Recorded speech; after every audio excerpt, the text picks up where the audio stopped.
ప్రముఖ సినీ గేయ రచయిత అనంత శ్రీరామ్ ఓ వివాదంలో చిక్కుకున్నారు. ఆయన చేసిన వ్యాఖ్యలు ఇప్పుడు కాంట్రవర్సీకి కేర్ ఆఫ్ అడ్రస్ గా మారాయి. ప్రస్తుతం సినిమాల్లో హైందవ ధర్మం మీద దాడి జరుగుతోందంటూ సంచలన వ్యాఖ్యలు చేశారు ఆయన. విజయవాడ గన్నవరం సమీపంలోని కేసరపల్లి దగ్గర జరిగిన హైందవ శంఖారావం సభలో ఆయన ప్రసంగించిన అనంత శ్రీరామ్ వాల్మీకి రామాయణం, వ్యాసుని మహాభారతం భారత సాహిత్యానికి రెండు కళ్ళు లాంటివని, కానీ అలాంటి వాటినే వినోదం కోసం వక్రీకరిస్తున్నారని ఆరోపించారు. హిందూ ధర్మాన్ని హననం చేసే సినిమాలను బహిష్కరించాలని కూడా పిలుపునిచ్చారు.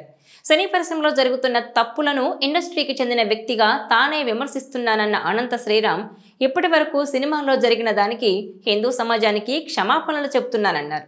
ప్రస్తుతం అనంత శ్రీరామ్ చేసిన వ్యాఖ్యలపై పెద్ద ఎత్తున చర్చ జరుగుతోంది. సినిమాల్లో కర్ణుడి పాత్రకు ఎలివేషన్ ఇవ్వడంపై అభ్యంతరాలను వ్యక్తం చేస్తూ చేసిన వ్యాఖ్యలు పెను వివాదాన్ని సృష్టించాయి.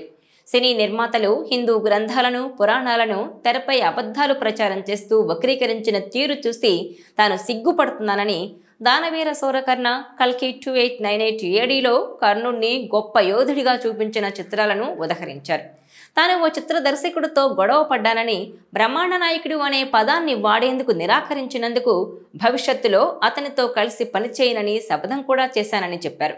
అయితే రాజమౌళి ఎన్టీఆర్ చిత్రం యమదొంగలో అనంత శ్రీరామ్ అశ్లీల సాహిత్యాన్ని కంపోజ్ చేశాడని సినీ ప్రేమికులు ఫైర్ అవుతున్నారు. అనంత శ్రీరామ్ గతంలో రాసిన కొన్ని పాటల్లోని సాహిత్యాన్ని వెలికితీసి విమర్శలు చేస్తూ సోషల్ మీడియా వేదికగా ట్రోల్స్ చేస్తున్నారు. గతంలో వరుడు కావాలను సినిమాలో దిగు నాగా అనే పాట వివాదంలో చిక్కుకున్న విషయాన్ని గుర్తు చేస్తున్నారు. నాగరాజుపై ప్రేమతో పాడుకునే భజన గీతాన్ని ఐటమ్ సాంగ్గా మార్చారని పాట విడుదల సందర్భంగా అభ్యంతరాలు కూడా వ్యక్తమయ్యాయి. హిందువుల మనోభావాలను కించపరిచేలా ఈ సాంగ్ ఉందని వెంటనే తొలగించి బేషరతుగా క్షమాపణలు చెప్పాలని రాష్ట్రీయ ధర్మరక్షా దళ సంస్థ డిమాండ్ చేసింది కూడా. ఆ పాట రాసిన అనంత శ్రీరామ్పై బీజేపీ మోర్చా నాయకులు పలుచోట్ల కేసులు కూడా పెట్టారు. దేవుణ్ణి కించపరిచేలా లిరిక్స్ రాశాడని, హిందువుల మనోభావాలను దెబ్బతీసేలా ఉందంటూ మండిపడ్డారు. అనంత శ్రీరామ్తో పాటు సినిమా యూనిట్పై చర్యలు తీసుకోవాలని పోలీస్ స్టేషన్లో ఫిర్యాదు చేశారు.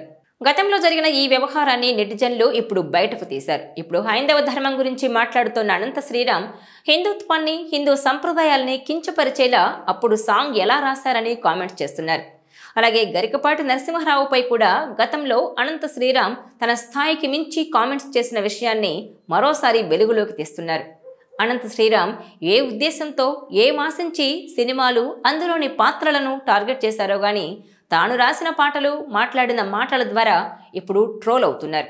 అయితే తన వ్యాఖ్యలపై పెద్ద ఎత్తున విమర్శలు వస్తున్న అనంత శ్రీరామ్ సైలెంట్గా ఉండడం మాత్రం ఇప్పుడు హాట్ టాపిక్గా మారింది.